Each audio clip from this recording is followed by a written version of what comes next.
Para onde será levado aquele que aceitar o chamado para ser discípulo de Jesus? Que decisões e separação o chamado trará consigo?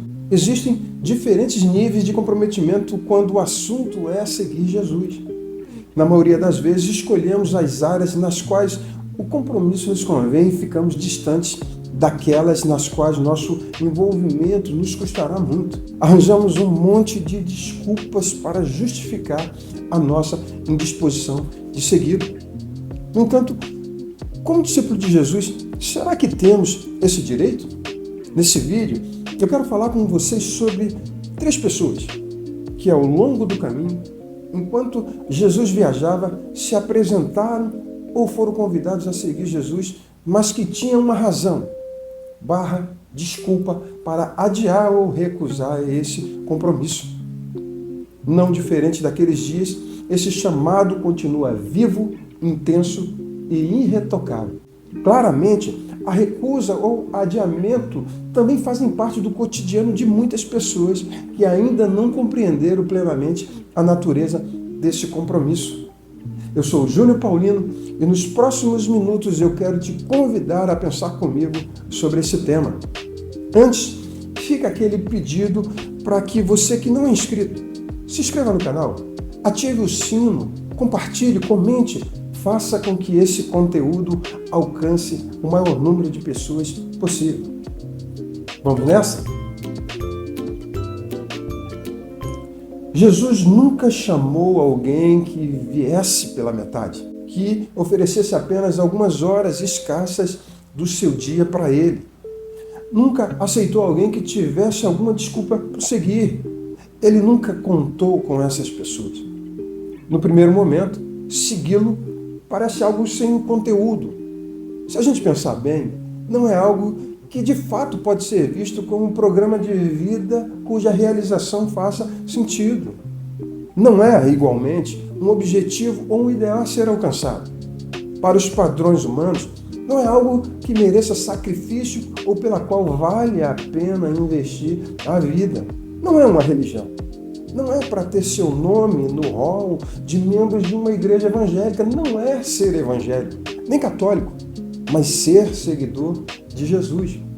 Para segui-lo, tem condições que ele mesmo estipulou. Existem termos para ser discipulado por ele. Da mesma maneira, quando compramos algumas coisas, existe um contrato que assinamos com os termos estabelecidos. Jesus deixou claro os seus termos para segui-lo registrados no Evangelho de Lucas, no capítulo 14. Seguir Jesus é um chamado pessoal, individual. É um chamado para segui-lo e pronto. Aqueles a quem chamou largaram tudo para segui-lo.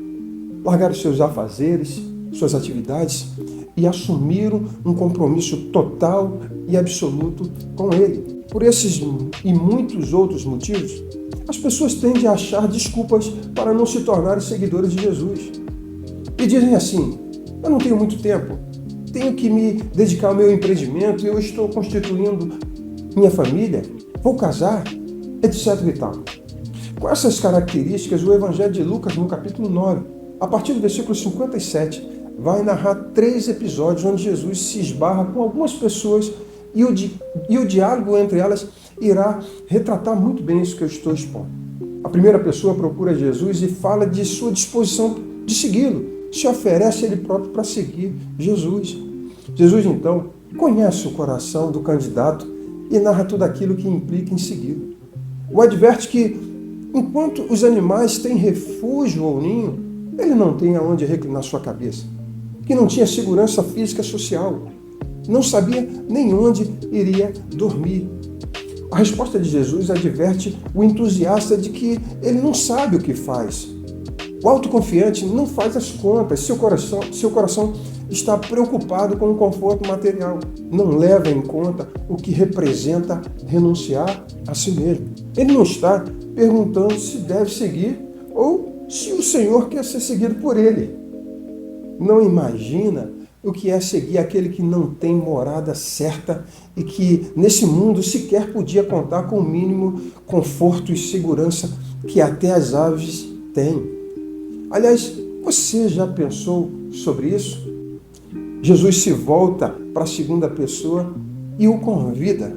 E a resposta é: permita-me ir primeiro sepultar meu pai. O que está em jogo não é porque o pai tinha acabado de morrer, mas o sentido é: eu tenho um pai que precisa de mim. Eu vou cuidar dele quando ele morrer e vou te seguir. Isso, na verdade, é uma desculpa. O coração da pessoa não estava em Cristo. O que o homem pede, na verdade, é um tempo para se fixar em casa até que seu pai morra, para depois poder avaliar com calma as vantagens e desvantagens de aceitar o convite de Cristo. Jesus então diz: deixe os mortos sepultarem os mortos.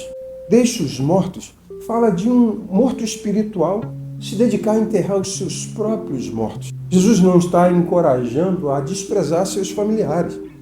Está falando de prioridade, cuja senda da fé acaba sendo comprometida pelos familiares, e sua preocupação é em não desapontar seus parentes e amigos. Colocam o Senhor em segundo plano.